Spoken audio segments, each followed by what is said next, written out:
রাস্তা দিয়ে বাইক চালিয়ে যাচ্ছিলেন নারায়ণগঞ্জ মডেল থানাধীন শীতলক্ষ্যা পুলিশ ফাঁড়ির এএসআই লুৎফর রহমান।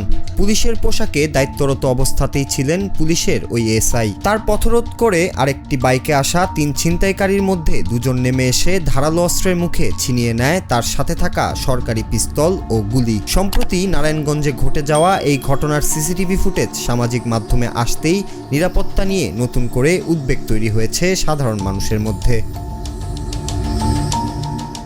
গত সোমবার নারায়ণগঞ্জ শহরে দায়িত্ব পালন করার সময় সকাল 6:45টার দিকে বঙ্গবন্ধু সড়কের নিতাইগঞ্জ এলাকায় নগর ভবনের সামনে ছিনতাইয়ের শিকার হন ওই পুলিশ সদস্য।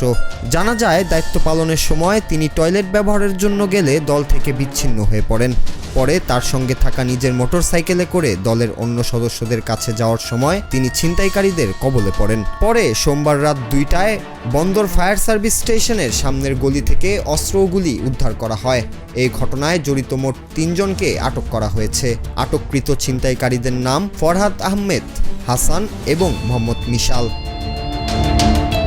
এই ঘটনার 24 ঘন্টার মধ্যেই জড়িত 3 জনকে আটক এবং খোয়া যাওয়া অস্ত্র উদ্ধার করা সম্ভব হলেও সাধারণ মানুষের মনে নিরাপত্তা নিয়ে শঙ্কা কিন্তু পুরোপুরি কাটেনি। রাজধানীর পাশাপাশি দেশের বিভিন্ন স্থানে ছিনতাইয়ের ঘটনা যেভাবে আশঙ্কাজনক হারে বাড়ছে, তাতে খোদ আইন শৃঙ্খলা রক্ষাকারী বাহিনীর সদস্য আক্রান্ত হওয়াটা এক বড় সতর্কবার্তা। পুলিশই যখন ছিনতাইকারীর কবলে পড়ে, তখন সাধারণ মানুষের নিরাপত্তা নিয়ে প্রশ্ন ওঠা অত্যন্ত স্বাভাবিক। এখন দেখার বিষয়, আইন প্রয়োগকারী সংস্থা এই ধরনের বেপরোয়া অপরাধীদের দমনে ভবিষ্যতে কতটা কঠোর ও কার্যকর ভূমিকা পালন করতে পারে।